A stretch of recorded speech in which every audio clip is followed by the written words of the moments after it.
I have everybody's attention now?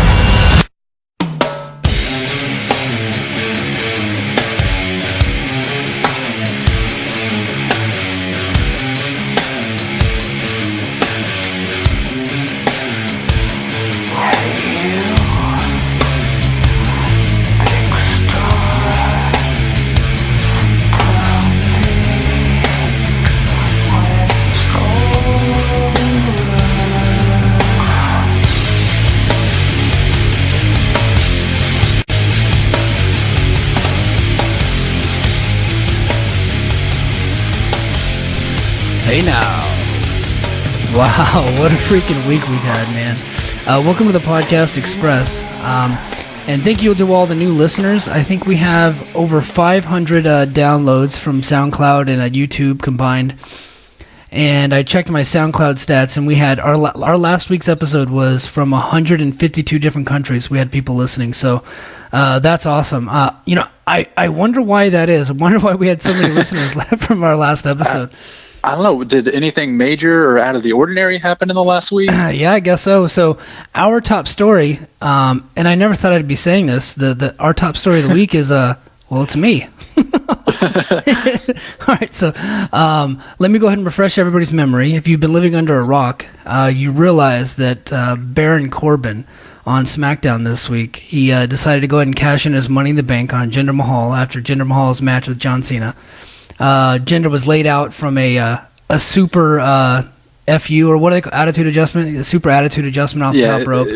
PG era is the attitude adjustment. Yeah. So he was out after that. He interfered in the John Cena Jinder Mahal match, costing John Cena the match. And then he laid out John Cena, and then he turned in his Money in the Bank briefcase. And as soon as they rang the bell, he goes around to turn and hit John Cena, who was on the outside of the ring. And then Jinder Mahal rolled him up with the most deadly finishing hold of all time, the schoolboy. And got the 1, 2, 3, and then there goes Baron's Money in the Bank contract. And the reason why it's the top story is, Dave Meltzer kind of implied that I had something to do with that. Now, I don't think that I did. And then he came out today and said that's probably not what it was. But so my Twitter beef last week, or my Twitter war with Baron Corbin, where he said something about Dave Meltzer not being able to, because Dave Meltzer's never been in the ring before, you can't criticize a wrestler. And then Meltzer went right back at him and said, well, by that logic, then Vince McMahon couldn't have criticized anybody until 1998, which actually that's a good point. And then I tweeted at him, I was like, well, Dave Meltzer will be more respected in wrestling than you'll ever be. And he called me a loser. And then I responded back to him with a picture of me and Vince McMahon when I was deployed to Afghanistan, and said, well, Vince doesn't think I'm a loser. And then, of course, he apologized, and then Twitter went apeshit and started making fun of him, saying putting all kinds of memes and GIFs out there. And I honestly thought that was the end of it. Well, after SmackDown last night, I jokingly, because Mike Gaspar from Garbage Time, he blamed the whole thing on me, which was funny. And so I went ahead and took credit for it. and I posted a tweet out there, and I tagged Dave Meltzer in it saying, well, that's what happens when you mess with Uncle Dave and a guy who pulls his military card. And then Dave said, believe me, pulling the military card did him no favors. And Twitter went apeshit once again. And it got picked up by the Dirt Sheets. It got picked up by PW Mania, NoDQ.com. I'd never heard of that one before. There's a YouTube channel called Wrestle Talk TV. I guess they're out of the UK. And they talked about it, and then they called out my name, and then they posted the tweets on there. We went ahead and shared that YouTube video. And that video's got over 111,000 views as we speak. So, and then the granddaddy of them all, probably the biggest moment of my wrestling fandom, other than the time that. So I'll be honest. Whenever I took that picture in Afghanistan, I tagged Triple H in the photo, who then retweeted it, and Triple H's got 4 million Twitter followers, and I probably got 1 million retweets, to the point where I actually shut off. I didn't delete the app, but I shut off all notifications because it was getting annoying. So that was probably the most famous I think that I've ever been. But you know what? This is right up there, man. Dave Meltzer wrote in the Observer. It came out today. And if you guys aren't subscribers of the Wrestling Observer. Where the hell do you think we get all this shit, man? We just steal it from Dave. He writes about it and we talk about it. He gets all the good scoops, the good news, and plus he's an amazing writer. If you guys have never read any of his stories, I have 2 of his books here. They're both amazing. But anyway, he said the biggest news was Corbin failing in his Money in the Bank cash-in. There was a joke going around that Corbin was 0 for 4 with 4 first-round knockouts on Twitter during the week. Raleigh, did you see what happened with him and Mojo Rawley? I didn't. Yeah, me either. I don't follow Mojo Rawley or Corbin. So, but Rawley, Cena, myself, and a military vet named Mike Gilbert, motherfucker, that's me. But I don't think that really played into the decision, which obviously it didn't. And I just figured he and Cena were working their television angle, and he was playing heel on Twitter with Cena. It was bad form to call a military vet a loser, but in fairness, and this is what I was saying too, he didn't know the guy was a vet, even though in his Twitter profile, and Corbin actually must have looked at the profile, since calling him a loser, he noted that he was a loser with a photo in his profile shot in a high school gym at an indie show, and there was a photo of him that looked like it was from an indie show. Right underneath it, it noted he was a currently active Air Force B-Tech. But Corbin did immediately apologize for that one. And he had to, given Gilbert had taken a photo with Vince McMahon when McMahon had gone overseas to film footage for a tribute for the Troops special. That's my 15 or what, probably like 5 sentences of fame right there in the Wrestling Observer newsletter. So I got it's not really a correction. I went ahead and emailed Dave thanking him for even fucking bringing me up in his newsletter, but I went ahead and had to correct him a little bit. That was not for a tribute for the Troops special. Actually, there were no cameras there other than the ones that we had. They came to, I was in Bagram Airfield. I was working at the Craig Joint Theater Hospital. And it was in December of 2015, and we got an email the day before and said, big show, Vince McMahon, I think it was Alicia Fox, Eva Marie, and R-Truth were coming to Afghanistan. And I'll be honest, I didn't give a shit about anybody but meeting Vince McMahon. And we got the email the day before, and then they showed up the next, like real late at night, like 10 o'clock, well, real late to me, but 10 o'clock at night. The next night, and we all kind of met in the we're outside the ER waiting room, where we kind of bring all of the people in from the field. And in the overhang, there's a big American flag up on the ceiling. It's a really cool visual there. And Big Show was probably the coolest dude, like celebrity I think I've ever met, because they were going around giving out title belts, and he demanded that he give us one, and he didn't have to do that. They gave some to, like, because the special forces guys and the guys that are out there kicking in doors, and rightfully so, they get a lot of credit, and they get most of the attention, and it's deserved. But I work in the hospital, but I'm not a medic. I'm more of an ancillary guy, and he saw the good work that we were doing and demanded that we get a title belt. And my personal, well, not my personal commander, but he was the general that was in charge of my section, was the one representing as the guy in charge of the hospital, and he presented him with the title belt, which was really cool. And then we all got a chance to get in line and take a photo with it. And then so I made sure, it was so funny. Like, you had some of the perverts want to be by the girls, and me, I just wanted to be by Vince. So I told everybody that was in my group. They kind of grouped us up in like teams of 4 or 5, and like I only knew of the other people in my group, but so I was like, guys, I don't care where you guys want to stand, I get to stand next to Vince. and it's like I stood next to Vince, I put my arm around him, and I said, hey, I just want to let you know I was at WrestleMania last year, or I guess it would have been that year. I was at WrestleMania this year, and it was like one of the coolest things I'd ever done in my life. And I was like, thank you for putting on a good show. And he goes, no, thank you.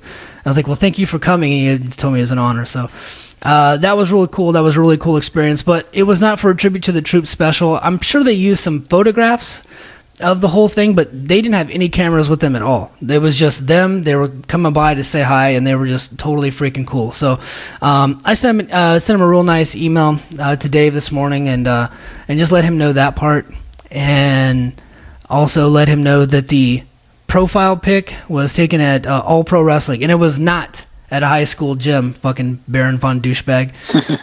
It was at a community center.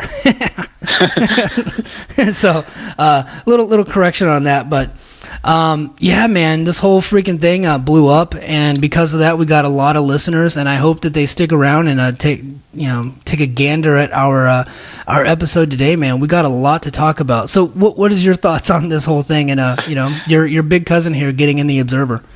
I couldn't be more proud of my big cousin, but I got to say, man, like I almost wonder if the picture had been with anybody else but Vince McMahon, if Vince McMahon wasn't in that picture and it was just you, Big Show, Truth, and Foxy, would the same reaction had occurred? Because I think Vince being in it kind of elevated the, oh shit, what did Baron just do?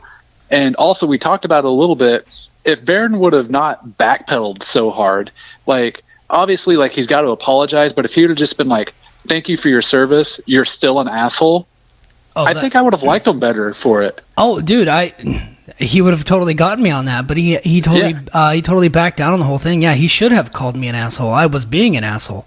Yeah, and so there's been a lot of comments made, like a lot of negative things towards me for pulling the military card, and I get it. I was a dick, but a lot of people are saying, "Oh, what? He's in the military, so he can't be insulted." No, of course I can be insulted. And I can take an insult, okay? So that idea is stupid. Baron should have kept his character intact and said, thank you for your service, but you're an asshole. That would have been perfect. Exactly. I mean, he messed himself up because there were two good options there once you tweeted out that photo. Option A, just stick to his guns. Thank you for your service. You're still an asshole. I don't like your opinion. Option B, which is probably the option he should have taken, is not responded to it at all. Because all 200 of your followers and of our followers would have seen it, but when he responded to it, thousands seen it, and that's on him. Because WWE would have never seen it, Vince McMahon would never have seen it, nobody would have ever seen it. Dave Meltzer wouldn't have gotten it if he would have just left it alone and didn't respond back to it, and that's on him. Yeah, man, he just could not help himself. But yeah, you know what? And then, of course, me taking credit for the whole thing. Why not? You know what? If Nakamura wins the title on Sunday, I'm going to go ahead and accept full credit. But I think that Baron Corbin's going to have a long, successful career, and I think we're going to get into the SummerSlam preview here in a couple minutes. But I happen to think that he'll have a good match on Sunday with John Cena. Yeah, I've been a fan of his since his NXT days. I don't know if he's ever going to be a top of the card. A top heel, but he's definitely somebody who has all the ability to be an upper mid-card heel. I mean, he is big, he is strong. He does some small subtleties that I really like. When he throws punches, he shakes his hand a little bit. And it's something that a lot of people may not notice, but if you've ever punched somebody in the face, that hurts. Like, your hand hurts. Yeah. And it's something he does that I don't see a lot of other wrestlers do. That's a very old school tactic. Terry Funk and Jerry Lawler, those guys did that. So kudos to him. He has a lot of potential. We've talked about it before. He's kind of boring. He doesn't have a lot of charisma. That can be fixed over time. He's got in-ring ability. Like I said, he's never going to be a Kenny Omega or an AJ Styles or even a John Cena, but he can be very valuable to the roster, and I think he will be. Yeah, me too. But you know what? Fuck him. Fuck Baron Von Douchebag. The title of this episode is Baron Von Douchebag, so he will always be my arch nemesis. You fucking ass.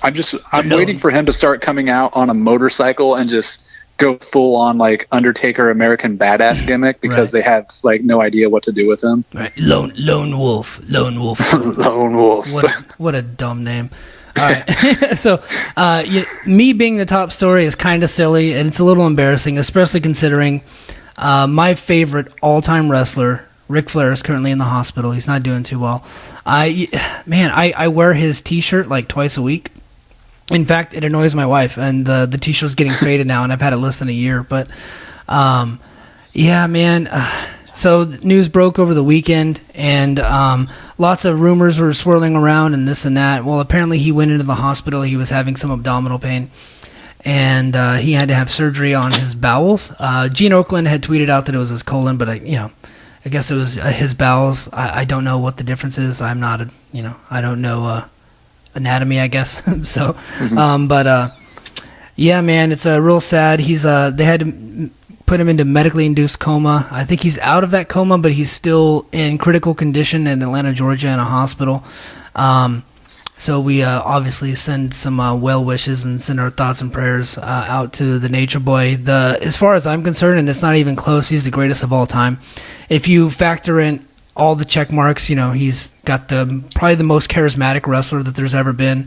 He's one of the greatest in-ring performers that there's ever been. He transcends wrestling. He's a box office draw. He's one of the most enduring stars the sport has ever seen. I mean,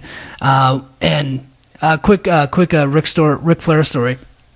So in 1998, whenever he was having some major issues with Eric Bischoff, and Eric Bischoff had either fired him or Rick left, and they were suing each other and this and that, and he was gone for like 9 months. And during that time when he was gone, you would always see like signs saying, free Ric Flair. You would hear chants at ECW shows saying free Ric Flair.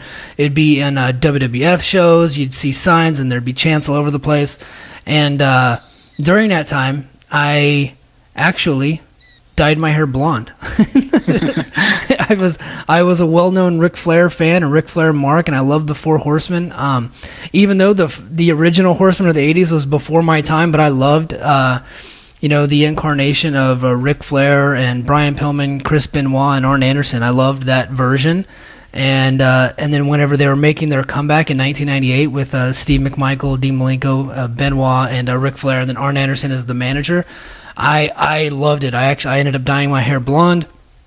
Everybody thought I was crazy because I was already blonde, but I dyed it like a bleach blonde. And then he came back in Greensboro on Monday Nitro, and that was one of the greatest fucking promos I've ever seen or heard in my life, man. He was so emotional, so impactful. And Rick has always been amazing. He's always been one of my favorites. You got any fun Ric Flair memories you want to share? Man, I wouldn't have like just one exact memory I'd point to. One of my first memories of Ric Flair, because for anybody listening, keep in mind I'm pretty young. I'm 24 years old. I remember Ric Flair versus The Undertaker at WrestleMania, and that being one of the bloodiest matches I've ever seen. Undertaker was always my all-time favorite wrestler, but that's how I got introduced to Ric Flair and got to go back and, watch more over the years. And I remember listening to an interview of Flair. I think it may have been on the WrestleMania DVD. I could be wrong on that, but, Ric Flair, the greatest of all time, saying, hey, they came to me and said, we want you to wrestle Taker at Mania this year. And he said, me? Really? They think that much of me right now? And that's amazing that Ric Flair, it was that humble as a wrestler to think that, it was an honor for him to wrestle somebody like Taker. And this is early in Undertaker's streak, before it was the biggest deal in sports entertainment, before it was the biggest deal in WrestleMania, that Ric Flair felt honored to wrestle Taker. And reading some stuff from Dave Meltzer, they've talked about his great matches with Steamboat in '87, where they often argued over, Ric Flair wanted him to win, he wanted Flair to win, because they just felt that was the way it needed to be done. Against Chris Jericho in the late 90s, Ric Flair argued that Jericho had to be the one to go over. That's just who Ric Flair was. You don't see a lot of that in wrestling nowadays. I mean, there's always talk of John Cena burying people because Cena has to be the one to go over. Flair was the greatest of all time, is the greatest of all time, and argued tooth and nail that the other guy needed to be the one to go over. And that's just something that you can't put into words. That's phenomenal. Absolutely. And everybody, if you get a chance, go onto the WWE Network and watch the trilogy. It was from 1989, actually, the Steamboat Flair trilogy. Okay. Yeah, they had 3 of the most hellacious matches you'll ever see in your life.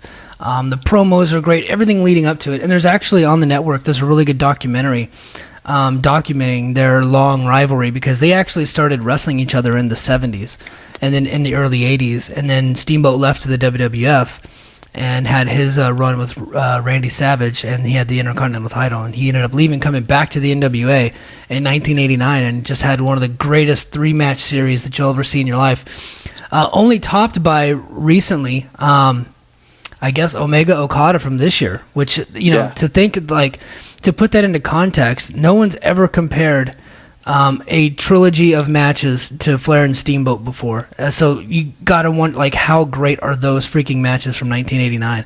So go back and watch those. Watch the documentary. Get Ric Flair's DVD or watch his documentary. He has his own documentary on the network. I have 2 of his DVD collections. I have his book. I have T-shirts. I have a Ric Flair action figure sitting right underneath my TV at all times. So, and then my wife actually painted a picture for me for my birthday of Ric Flair, the cover of WrestleMania 8, whenever Flair had one of the most amazing matches I'd ever seen when I was a kid, with Macho Man Randy Savage. So, so, thoughts and prayers out to the Nature Boy. Get well soon, man. We love you. Everybody loves you. On a more positive note on that, I did think of a funny Ric Flair memory, kind of a obscure, stupid little thing, but the Royal Rumble several years ago, where Flair was involved, and it was right after Randy Orton had left, and you could tell Batista was getting ready to leave Evolution, and Flair and Batista were teaming up during the Rumble. Batista turns his back, and Flair tries to throw him out, but isn't strong enough. And just the look on Flair's face when Batista turns around and looks at him, got to be one of my favorite Ric Flair moments. Yeah, man, that's awesome. All right, so let's go. We did a big SummerSlam preview with the Garbage Time Points guys last night. So we'll just do a quick rundown and predictions. We're not going to really get into too in depth on the matches. I think we'll go more in depth with the Takeover. What do you think? Yeah, Takeover is really the event I'm looking forward to more this week. We didn't cover it too much tonight, so honestly, Takeover is probably going to be the best thing this weekend. Yeah. So do you got the SummerSlam card in front of you, or I think I can pull it up real quick. Yeah, I don't think I have enough memory on my computer to pull up the SummerSlam card right now. You cheap bastard! Buy a new computer. Come on, I'm working on it. It's coming next month. You're on a worldwide, nationally or internationally known podcast. You need a new computer. You gotta keep up. All right, so I got it right here. So the main event is Lesnar, Strowman, Reigns, and Samoa Joe. I'm picking Brock. Who you got? I'm actually going to kind of go against the grain a little bit. I don't think Brock's going to win. My favorite thing about this main event, and I said it on the Garbage Time podcast, is for the first time in a long time, I have no fucking clue. I really don't. But I gotta feel like it's Roman Reigns. Wow. Okay. I really think Reigns walks out with the title, and honestly, I think somewhere in the near future, we see a full-on Shield reunion where Dean and Seth are holding the tag titles, which we'll get more into later. Roman is holding the main title, and I think they'll want him to carry it all the way until WrestleMania to beat John Cena. Absolutely. All right, well, I got Brock, he's got Roman. All right, so the next one, Mahal versus Nakamura. I'm going on record. I don't think it's going to be a good match, even though I'm a huge fan of Nakamura, but I'm going with Nakamura on this one. I think that he gets the title here. Yeah, I'm with you there. I think Nakamura takes the title because they need a special moment, and the crowd is really behind Shinsuke. I think it makes too much sense to put it on him right now, and I think the match will be better than people will expect. I mean, Mahal's not awful. He's not great, but he's not awful. He can hold his own, and I think Shinsuke will elevate Jinder a little bit, probably give Jinder the best match we've seen from him. Yeah, most definitely. All right, Cena versus Corbin. Who you got? Cena. Yeah, me too. I mean, when it's Cena versus just about anybody, it's got to be Cena. Yeah, but I mean, he did do a job recently, but then he kind of made Jinder look weak last night or Tuesday night, and so he lost clean to Shinsuke, and so I don't think he's going to be losing clean to Baron Corbin. Although Cena is going to Raw after this apparently, so shit, you never know, man. AJ Styles versus Kevin Owens. This one's a toss-up for me. Who you got in this one? I'm going AJ, man. I think there's something that's going to happen to have Kevin Owens lose and further set up the Kevin Owens versus Shane McMahon saga. So I got to go AJ here. That makes sense, but in the spirit of embrace debate, I'm going to go Kevin Owens. How about that? Naomi versus Natalya. Who cares? Naomi, maybe. I'm going Natalya. I think with her breaking the pay-per-view record for women, and Naomi has held the title for a while, I think it makes a lot of sense for Natalya to go ahead and take it. And I think the biggest reason she takes it is to drop it to Asuka. Yeah, I can see that. Let's see. Sheamus and Cesaro versus Dean Ambrose and Seth Rollins. I think didn't I go on record and say I think this was going to be the best match of the night? You did last night. I definitely. I'm sticking to that, and I think that Ambrose and Rollins win this one. I think Sheamus is going to go film a shitty movie, so makes sense.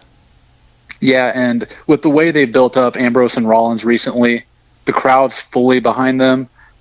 I mean, you're not going to bury them basically 6 days after you finally had them officially reunite. Yeah. Let's see. We got, oh, God. Big Show, Big Cass, Enzo, fucking Shark Cage. I think, obviously, here, you know what? Let's predict a swerve. Enzo turns heel on Big Show and Big Cass wins. How about that? I mean, that's a scenario. I mean, this will definitely be a match. I just tried to make it sound interesting. I don't think that I did that. Yeah, Big Show is apparently coming in with a broken hand. They did that thing on Monday where Big Show's hand is broken. Oh, well, there you go. I can't remember the last time Big Show won a pay-per-view match. So I can't remember the last time I cared about a Big Show pay-per-view match. Yeah, I think the last one they had that was really good was Roman with the Last Man Standing match. Maybe. Yeah. I was actually thinking back to when he fought Floyd Mayweather about 10 years ago. yeah. That was pretty good. It's not even on here, but I think, isn't Sasha and Alexa, aren't they fighting? Yes, for the women's title because Bayley got hurt. Yeah, I'll go Sasha on that one. Yeah, I go Sasha too. I think Sasha's going to turn heel for when Bayley returns. Yeah. And then on the pre-show, Usos and New Day. I'm going New Day. Yeah, me too. Okay. Not much to say there. Yep. That's definitely going to be a match, and we might see the Hardys against Miz and Curtis Axel and IRS. I think it was announced about an hour ago that we're going to get Jordan and the Hardys versus the Miz Taraj. Yeah. You hear my dog barking? Some guy just came to my door. Sorry. Yeah. That's very unprofessional, everybody. I apologize. Also, the Demon, Finn Balor versus Bray Wyatt. I'm going to go Demon on that one because I honestly can't remember last time Bray Wyatt won a big pay-per-view match. So. Yeah, Bray Wyatt, I think, has one of the worst winning percentages of anybody on the main roster right now. And I don't know if the Demon Finn Balor has lost in WWE at all, even including his time in NXT. Yeah. He is 1-0 on the main roster as the Demon. That's a pretty good record. Yep. He is 100% on the main roster when he pulls out the Demon. Absolutely. All right, so we got NXT TakeOver. It's going to be on Saturday night. I think this will obviously be the best show of the weekend. If you just like bell-to-bell ring action and not all the gaga, I think that this is going to be the best bang for your buck. So main event is Bobby Roode and Drew McIntyre. I'm really looking forward to this match. I've been really impressed with Bobby Roode. Always been really impressed with Drew McIntyre. I think Bobby Roode goes up to the main roster after this, and Drew McIntyre wins it. Yeah, I'm right there with you. I'm wondering when they're going to do the roster shakeup because it feels like Roode has to get a rematch, right? Because that's kind of historically what they've done. Mm-hmm. I don't think this will be like fantastic match quality. I think it'll be more entertaining than it will be a excellent match. Just because Bobby Roode's not he's not a Kevin Owens or an AJ Styles. Yeah, but I got to correct you there. Bobby Roode can go. He can go when he needs to. He can. Yeah. Looking back with his match with Shinsuke, where he won the title, that was a 4-star match. I think it might have got a little bit over 4 stars, but he's more charismatic than he is a great wrestler. If he didn't have the glorious gimmick and the theme song, I don't know if he's nearly as over as he is right now. Yeah. But I think it'll be a very solid main event. Apparently, this past week when NXT was in California, him and Roderick Strong had put on fantastic matches at all the house shows there. Oh yeah, I heard about that. And what's funny that I first heard that it was in the Vans store in the mall here in Fairfield. I was I was wearing my Ric Flair shirt, And the kid I was buying new flip-flops, and the kid behind the counter goes, "Oh man, were you at NXT last night?" I guess they were in San Jose the night before, and I was like, "Oh no, I didn't make it." He goes, "Man, Roderick Strong and Bobby Roode just tore the house down," and blah blah, you know. So yeah, that's where I first heard that, and then of course online, and then in the Observer, Dave was there, I guess, and yeah, they tore the house down, man. So here, I think Drew McIntyre wins, beats Bobby Roode in a rematch, and then Bobby Roode has another match, because they tend to tape like 4 weeks of television right afterwards. Bobby Roode will have another match against Roderick Strong, and Roderick will win that one. And prediction, I think that Adam Cole, baby, will appear, and I think that'll be the next program for Drew McIntyre. Yeah, that makes a lot of sense. They've apparently been wanting Adam Cole. It's been no secret for a long time that they've wanted him. Tried to get him, I think, about a year ago, and Ring of Honor brought up a lawsuit, and WWE had to back off. I don't think it's going to take long for them to push Adam Cole directly to the top. No. Yeah, and I could honestly see a Ring of Honor style faction with him and Dijak and Bobby Fish and Kyle O'Reilly making some sort of appearance on the pay-per-view on the special, man. I'm really looking forward to that. And I think Drew McIntyre and Adam Cole will be a great feud. Yeah, I'm right there with you. I think it'll be fantastic. Right. I hope, though, because those two guys do have great name recognition, I hope that doesn't prevent Aleister Black from getting his name in the main event scene in NXT, though, because we'll get to it more later, but Aleister Black he's probably my favorite wrestler in WWE right now. Absolutely. All right, so the next match is Asuka versus Ember Moon. Asuka has broken the streak of Goldberg, and even Goldberg and Kevin Nash, which I think Triple H probably put him up to it, but we're tweeting about it, wishing her luck. I think Ember Moon wins this one, and Asuka goes in the main roster. Yeah, and I want them to protect the streak, though, because it's over 500 days now. I mean, it's impressive, especially Asuka's been booked as WWE's best champion, period. Like, main roster, NXT, male or female, doesn't matter. She's been their best champion, period. And she's been dominant, and they've all been really good matches, too. Yeah. I mean, all of her title defenses, they've been at least good or great. That's not something they've been able to do before. So I hate when champions don't lose, or when they lose and it's some kind of hokey stuff going on. I really don't want Asuka to lose clean, though. I want her to be protected in this and get up to the main roster. Yeah, man, but that's not the way they do it. Nakamura, he lost on his way out. Finn Balor lost on his way out. I don't think that it's going to be any different. I think Asuka is kind of like a time-honored tradition in wrestling. That when you're leaving, because they treat NXT like it's a separate company. So she's basically going to be leaving this territory and then going up to the main roster. I think she loses clean, and I think it's going to be a really good match. I don't know much about Ember Moon. I hear that she's a really good wrestler. I've seen a couple of her matches, but I've seen a lot of Asuka, and I'm really looking forward to it. I think that they will be close to match of the night. The next match is going to be for the tag titles, Authors of Pain versus Sanity. I like Authors of Pain. I like Eric Young. But Sanity, for the most part, I don't really care about. I think they got a cool gimmick, but I don't really care about this match one way or the other. Yeah, I think Authors of Pain dropped the titles here because I really see them coming up soon. The tag division on the main roster needs help. There's all that talk of the roster shakeup, so you're replenishing your talent in NXT, so it's okay to go ahead and move some guys on. There's really nothing left for Authors of Pain to do. Go ahead and have them drop it here. There's always that talk of War Machine coming over to NXT within the next couple months. I mean, they got Red Dragon too, O'Reilly and Bobby Fish. So so you have plenty of talent in your tag division there. I really see Authors of Pain finally dropping the titles here and moving up. Yeah.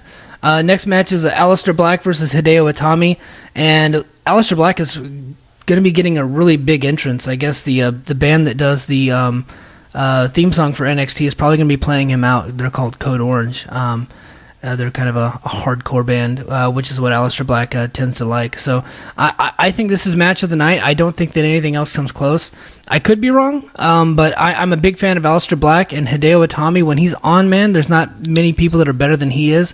And I think that he really needs to show something here if he's going to go on to the next phase of his career and hit the main roster, because he's been in NXT for 3 years. So I'm really looking forward to this one. Yeah, I brought up last night on Garbage Time, but Itami got to NXT before Finn Balor. I mean, to put that time in perspective, he was the guy who brought Finn Balor in to be his tag partner for for some feud that they had going on at that time.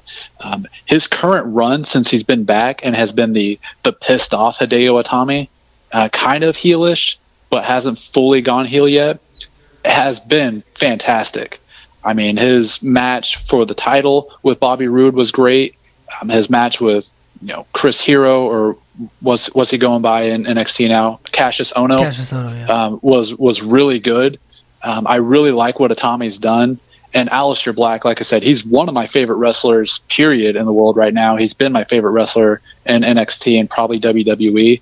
I would go as far as saying this will probably be the best match of the weekend. It has all the potential to be.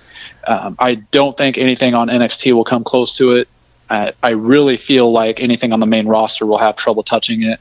Yeah. And look forward to the big entrance he's going to get. And it's really crazy looking at Aleister Black's gimmick, the dark, satanic stuff. Do you follow that guy on like Instagram or I follow him Snapchat at all? Yeah, I follow him on Twitter.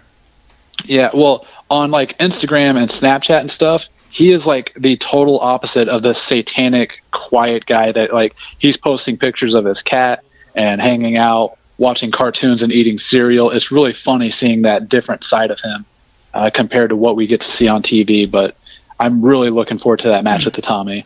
Yeah, you know what? Now I'm kind of glad I don't follow his ass on Snapchat. I mean, I don't have a Snapchat or an Instagram, but I'm glad that I don't follow him, man. Quit killing your gimmick, dude. It's like Braun Strowman with those fucking nipple rings.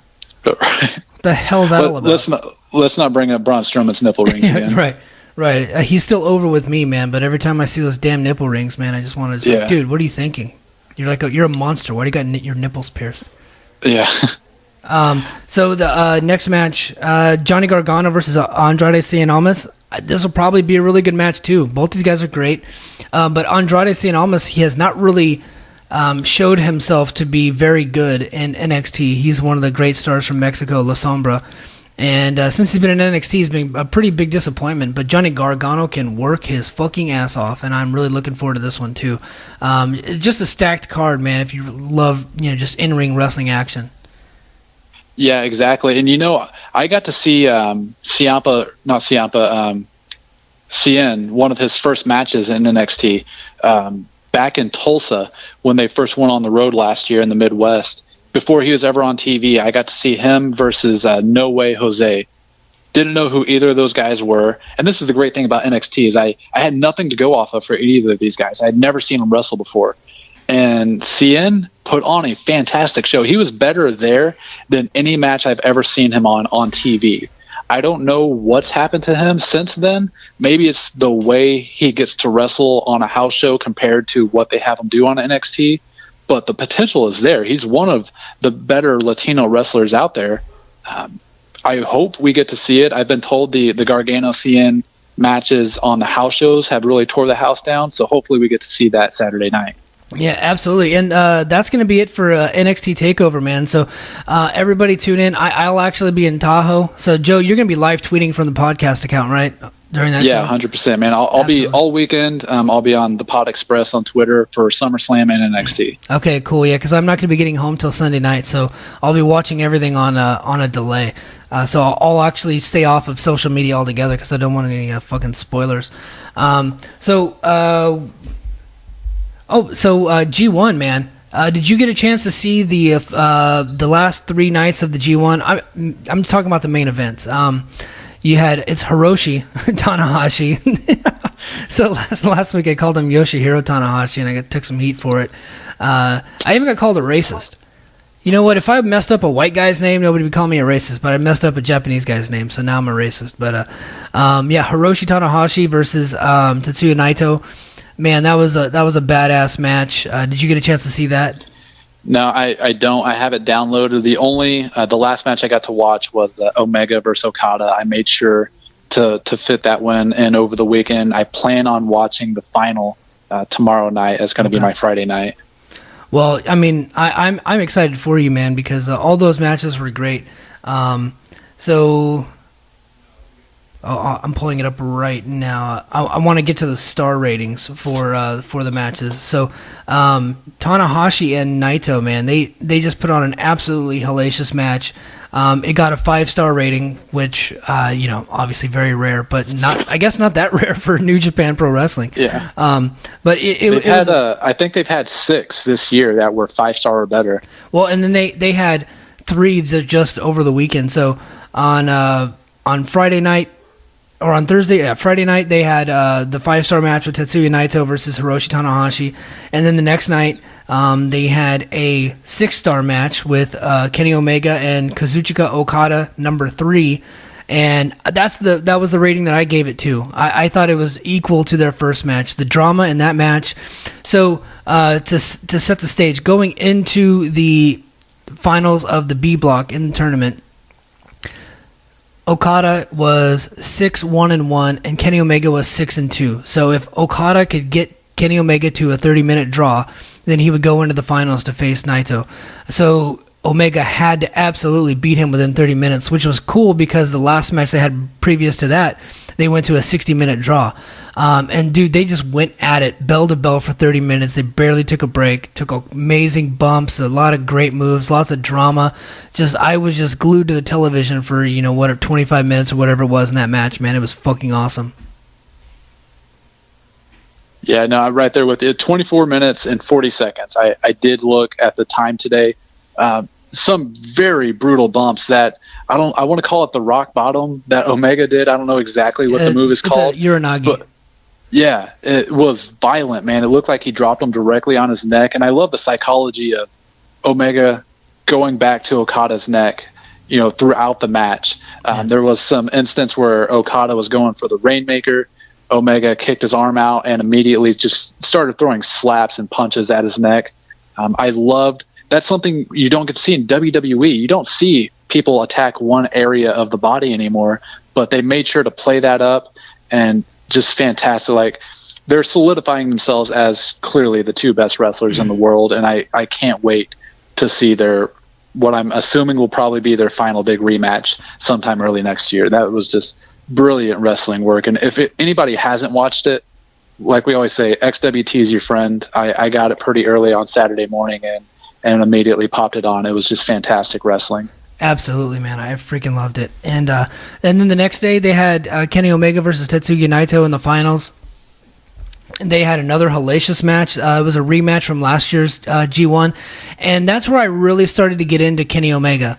And that's where my fandom of New Japan Pro Wrestling really... it had started at Wrestle Kingdom a couple of years ago. I started paying more and more attention to it. But then I really got into Kenny Omega with his match with Naito from the G1 finals of last year. And because everybody was saying you had to watch this match, and I did, man, and it was fucking amazing. So I really started to follow him quite a bit and fell in love with him, man. He's great. And Naito's great. New Japan is great. They had a 5 3/4 star match. I guess they're just breaking the scale there in New Japan, but I mean, I can't argue against it, man. They had that one cool spot where, I guess it was a fuck up, but Naito was trying to pile drive Kenny Omega through a table and missed the table, and they went straight to the floor, man. So oh shit, you haven't seen that yet, have you? No, I haven't, but yeah, it sounds right because we talk about it all the time. They got to fix their damn tables, man. What's the deal with these rinky-dink tables that they roll out there in Japan? Yeah, man, they got to, maybe if Trump can, negotiate a better trade deal, they can get some fucking American tables over there in that country. So, but yeah, so definitely go out of your way to watch that match. And then on the undercard of the G1 finals was Taguchi and Ricochet versus the Young Bucks for the junior tag titles. That was an amazing match too. So everybody go out of your way to check that out. All right, so we're going to go ahead and get into some quick notes here. So WWE news.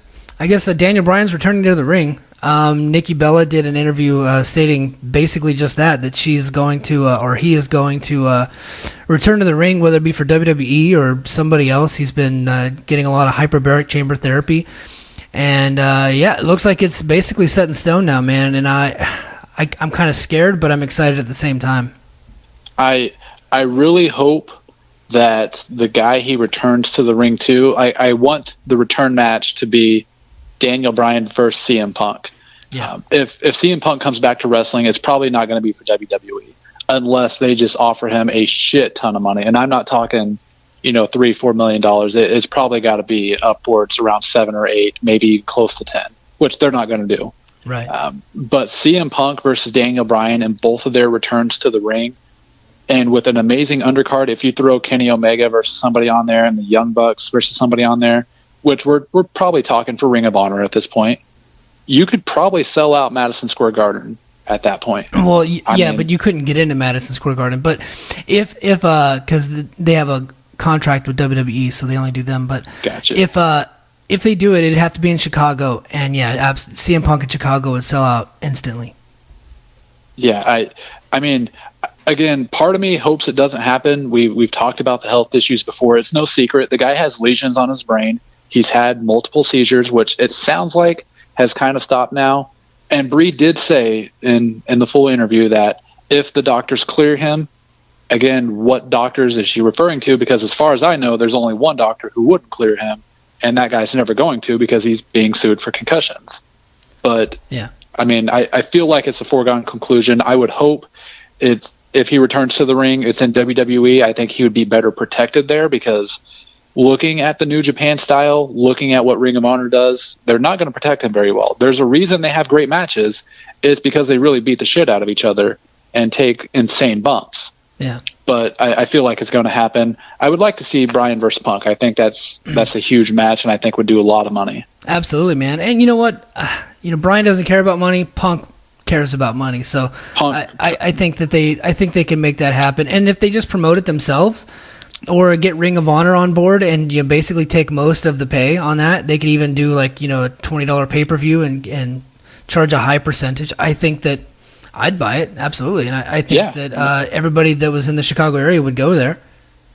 Yeah, 100%. There's not many wrestling pay-per-views I would pay for anymore just because it's hard to justify paying for a wrestling pay-per-view when you get all of this content through WWE for $10.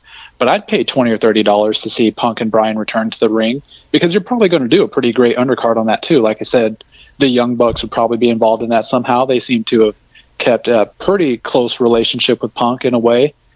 So I would assume they'd be a part of that if they're not in WWE at that time. Yeah. So absolutely, I'd spend $20 or $30 to see that. Definitely, man. We already talked about Adam Cole. All right, GFW. Alberto is an asshole. It's been a running theme every week. Alberto was stripped of the title, and he's not an asshole because he got stripped of the title. This is my problem with this cocksucker this week. After he got stripped of the title, he posted on social media that it was his idea. What the fuck? That was not his idea. Just a week before, he was on Busted Open Radio saying he was like, hey, no, I'm cleared to come back. I'll be back soon. He had his lawyer send some paperwork to GFW and blah, blah, blah. Well, ultimately, GFW decided to strip him of the title because I get the feeling they know a lot more about that guy than we know. And yeah, he was cleared of all charges in the airport incident, but there's a weird string of events that have been going on with that guy. And he seems to have a lot of issues, and they did the right thing by stripping him of the title. Yeah, 100%. And, I mean, there's dating back to the original incident with Paige in Las Vegas where she was arrested there, and people weren't sure if it was a kind of a stunt for Total Divas or what was going on. A lot of talk that night her and Alberto were just absolutely wasted and had gotten into a fight there, and she was running away from him. There's been a lot of abuse allegations. I think if any of it is true, Global Force, like you said, knows more than we do, and they're taking the proper steps to protect their company. And I honestly feel like John Morrison or John Hennigan, whatever he's going by now, he recently signed with Global Force. I think the title gets put on him, and I think that's a good move. Yeah. Yeah, well, and that was my next note. John Morrison is debuting tonight. I've been off social media for the last couple hours, so I think they're taping right now, so he might have already debuted in Global Force, but I guess it'll be on Impact later tonight. So that would be a mistake if they brought him in and immediately put the title on him. They should just put it back on Bobby Lashley because the last thing they need to do is pick another guy who hasn't been with the company and then immediately put him right to the top. It makes no sense. They got a lot. They have a decent roster, and Bobby Lashley is right fucking there. Put this stupid title back on him. Well, I think the difference is Alberto is not a professional. Like he's a professional at what he does. He gets paid to do what he does, but he's not a professional. He's not a guy that you need. Like he's a piece of shit. He's an asshole.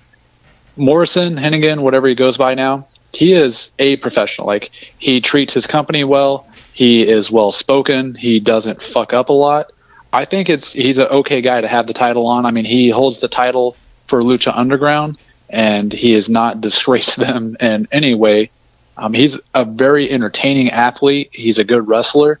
I mean, there's the case to be made for Bobby Lashley, too. Lashley's probably the bigger draw.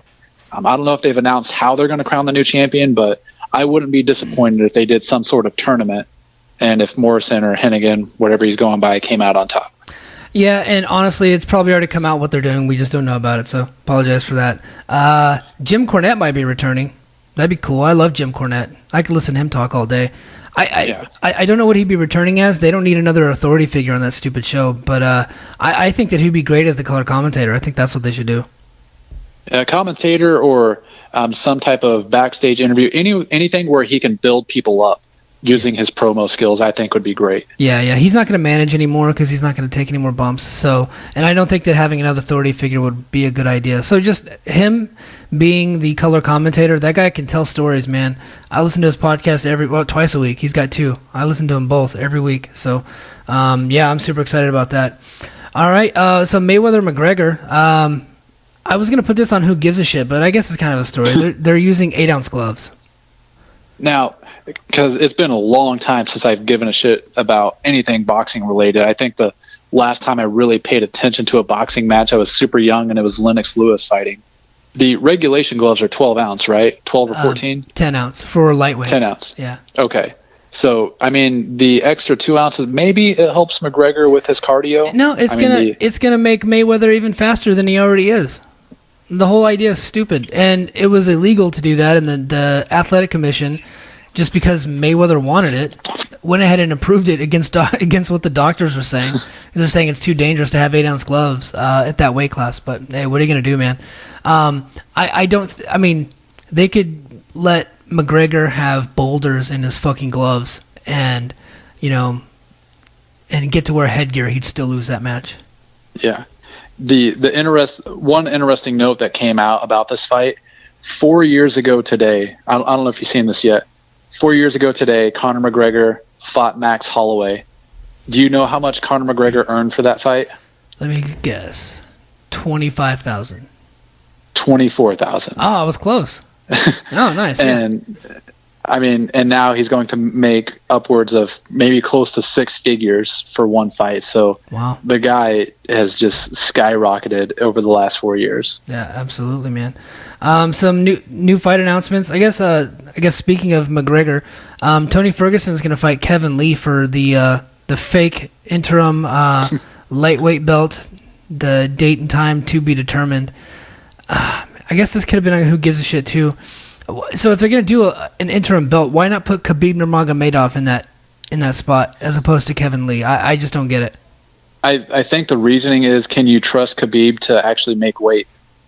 That's been an issue for him the last couple of fights, and or even showing up at all. He's been getting hurt a lot. Yeah, so that's the issue there. And Ferguson's a deadly fighter, man. I hate the guy. I watched him. I think the last time I watched The Ultimate Fighter was his season, and he was a huge piece of shit on there. I really absolutely hate him and want to see him get knocked out, but he's a deadly fighter, and I think he'll walk away with this, but he'd get slaughtered by McGregor. Yeah. Cody Garbrandt and TJ Dillashaw, they're going to be fighting for the bantamweight title at MSG in November. I really like that fight. I'm looking forward to it. They got a great story. They both trained up here in Northern California. Dillashaw left. He's the former champion. They couldn't have written a more perfect story for this, and I think they're both entertaining, exciting as all hell. I think it's going to be a great fight. I'm really looking forward to that. Yeah, me too. And I think Cody Garbrandt could be the UFC's next big star. He's got everything that really sells well. He's very charismatic. Not to get too into it, but he's a good-looking guy, and I think that works well because you got to draw in female fans too, and I think that goes in his favor. Drawing female fans in, well, you. Well, again, not to get too into it, but I mean, it's something that it plays a factor. It really does. Yeah. No. And he's well spoken, and he's entertaining in the ring, and he's deadly. I mean, he's a great fighter. And he made Dominic Cruz look like shit. Yeah. Yeah, and that was an awesome fight. That was the first time I was ever pulling for Dominic Cruz in a fight too, and he disappointed me. They got a barn burner coming up also at MSG. Diego Sanchez and Matt Brown. I think this is going to be a death match. Yeah. I think one of them's going to die, and I think it's going to be Diego. Probably. Yeah. I don't know.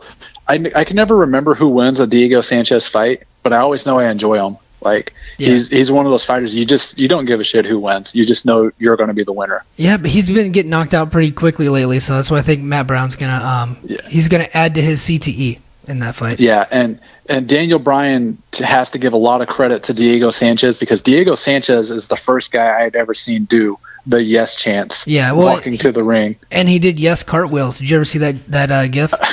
No, I didn't. Dude, you got to look that up and tweet that out. The original Yes Man, freaking Diego Sanchez doing chanting yes while he's doing cartwheels across the field. It's it'll brighten up everybody's day.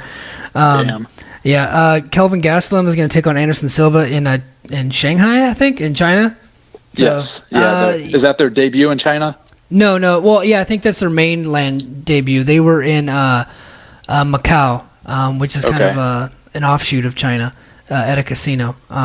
So yeah, it's going to be on mainland China. That should be an interesting fight. We'll see if Anderson's got anything left in the tank.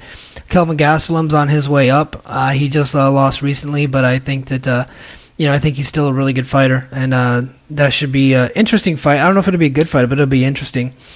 Anthony Showtime Pettis is going to take on Dustin Poirier on November 11th in Norfolk, Virginia. I think it's going to be like a tribute to the troops type of deal there. I think they do it on the base there. That should be a really good fight. Both two entertaining fighters. That'll be awesome, man. I think it's going to be on Fox, so that'd be cool. Yeah, and Showtime Pettis really trying to get his feet back under him. A couple of years ago, he was one of the best champions in all of UFC. Really, his career kind of fell off, but he's still super young, very talented. It'd be nice to see him kind of get on a roll again. Yeah. All right, so quick hits. Hiroshi Tanahashi cut his hair. Did you see that? I didn't. Oh, yeah. Are we really covering haircuts now? Well, when it's Tanahashi's haircut, yeah, absolutely. That was a big part of his gimmick. But he had beautiful, amazing locks, and he cut them because he's going to be starring in a Japanese movie. So, or you know what they call Japanese movies over there? Probably movies. Yeah, that's it. Movies. Yeah. I think Okada's going to be in that movie too. Glow is renewed for season 2. I never watched it. Is it any good? I haven't watched it yet. That was actually my plan for Saturday, waiting for NXT. I'm going to get started on that this weekend. My roommate watched it. She waited until it got renewed for a second season, and she absolutely loved it. 30-minute episodes. There's only 10 episodes, so it won't be hard to get through. I'm looking forward to it. Cool. Lucha Underground, looking for new talent. They claim they're going to do another season. I doubt that it happens, but there you go. Sorry, did you have something on Lucha? I was just going to say, I hope they actually get canceled. That way we can finally get Ricochet in WWE. Yeah, well, and then, of course, Jeff Cobb, and you got Pentagon, and Rey Mysterio's already leaving no matter what, but, obviously Johnny Mundo, and they have a great cast of characters. Brian Cage, he's awesome. I don't know if he can ever go to WWE because, drug testing, but, they got a great roster, man, but I kind of... it's a good show, but I kind of wish that they can be free because those contracts that they all signed were fucking horrendous. Yeah. All Pro Wrestling is coming back to the Cow Palace in November, and the main event is going to be Rey Mysterio Jr. and Juventud Guerrera versus Pentagon Jr. and Rey Fenix. And if I'm still here in California, my fucking ass will be there. That's a hellacious main event. I would love to be there, man. And the Cow Palace has so much history. It's a great venue, so it'll be their second time going there, so that should be a really big match. Yeah, is that going to be a Saturday night? Yeah. Yeah, who do the Niners play that weekend? Oh, fuck, I don't know. Man, that might be something we have to look into. Well, yeah, let's look into it. Maybe you can come down for that. That'd be great. Yeah, another time, another day. Yeah.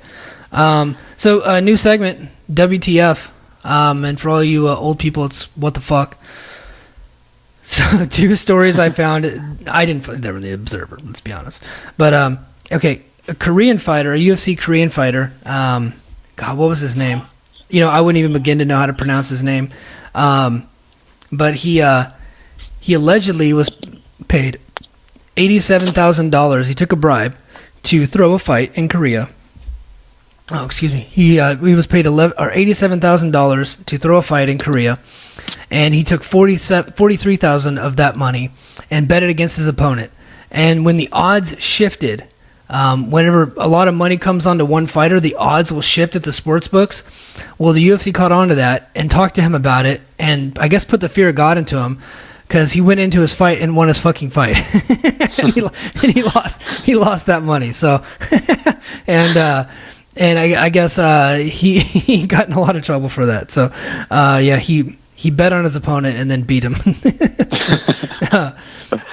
There's an indie wrestler named Robert Beasley.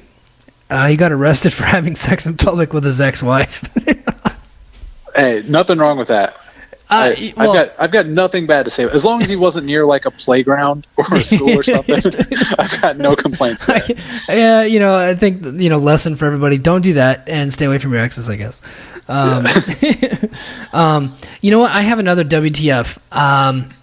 You follow Mike Gaspar on Twitter, right? Yes. What the fuck is up with him and his cat? I don't know, man. Have you seen all the videos and pictures he posts of that damn thing? Yeah, I have, but I will say I'd rather see all those pictures of his cat than all the porn pics and Sarah Jean Underwood pics that he retweets. Oh, dude, I had to, block all, and anything that he retweets, I no longer see anymore because of that. Because it was just like, I'd be saying it's just awkward and weird, and I don't want anybody thinking that I'm looking at that, Right. So I put an end to all that. But yeah, man, what the fuck, Mike? What's up with your cat? Like, don't get me wrong, it's a cute little cat, I guess. Yeah. But we don't need to see if you're a cat person. Right. But we don't need to see pictures of the damn thing, like literally 10 a day. Yeah. Yeah, I don't know what's going on. I don't know, man. Yeah. What the fuck? What the fuck? Who gives a shit? Joe, what you got?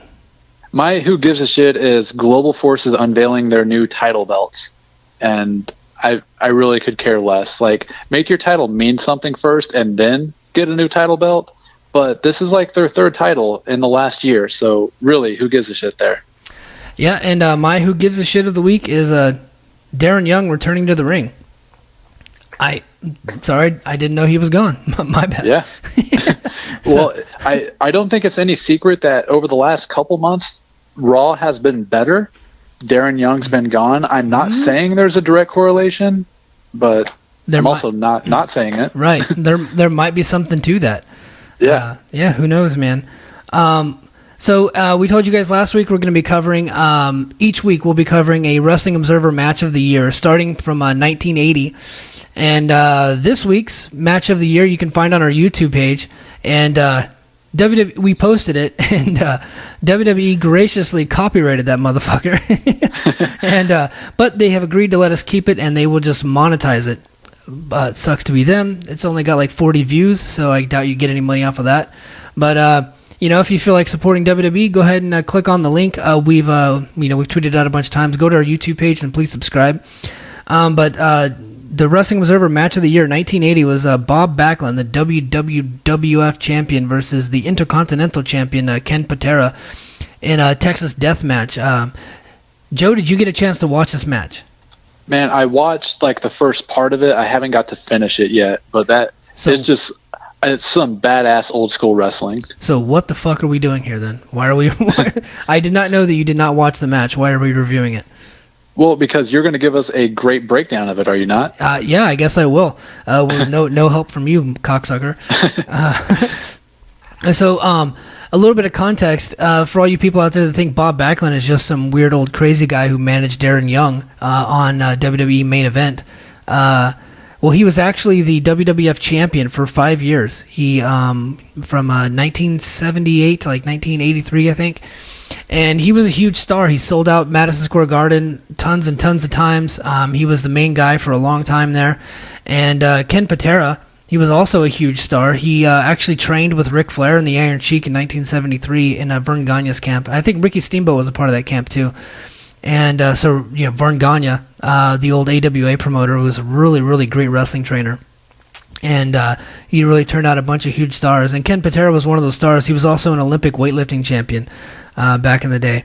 So to kind of put it into some context there, KenPatera was hated because he defeated the beloved Pat Patterson in Madison Square Garden for the Intercontinental title, which had been formed just the year prior. And so Bob Backlund was going to get his revenge. And back in those days, there were two types of matches you really got your revenge in. It was the steel cage match and the Texas Death Match. The Texas Death Match was, I think, invented by Terry Funk's dad, Dory Funk Sr. If he didn't invent it, he definitely made it famous. And so anyway, he made it so famous that the WWF picked up on it. And these two guys had just a really good match. Now, does it hold up to Okada Omega 3? No, but you got to take a look at the context of the time frame that they were in. When Bob Backlund walks out, no ring music, no nothing like that. He just walks out, and that place just goes apeshit. They loved that man. He was in the ring, just 20,000 people screaming their heads off, and they went back and forth. They bled. Both guys got color, and ultimately Bob Backlund won in just a really cool match, a really classic match. Joe, you got. I think before you start on Glow, you got to finish watching the match. By today's standards, it would probably be a 4-star match, but back then, it was one of the best matches anybody had seen in a long time. So everybody go ahead and check that out. It's on our YouTube page, well, for a little while longer before the WWE decides to go ahead and just pull that thing. And we'll tell you what our match of the year is next week. I'm really looking forward to that, man. And each week we'll do that, and we'll have everybody talk about that. So, Joe, I think that's going to do it, man. You got anything else? I think we pretty much covered everything, but I really got to just iron this in. If you are not doing anything this Saturday, make sure to watch NXT, because I really think Itami versus Aleister Black is going to be one of the best matches we've seen in WWE in a while. I brought it up previously. If you look at star ratings, Hideo Itami has one of the highest average star ratings of any wrestler in the world. If you're going by average match, he would actually be about number 4 overall of all time by Dave Meltzer Wrestling Observer star ratings. And people forget that because he's had kind of a lackluster run in NXT, but this year has probably been his best, and I really expect his match with Aleister Black to just tear the place down Saturday night. Absolutely. Well, that's going to do it for us, guys. We will talk to you again next week. Thank you very much. Bye.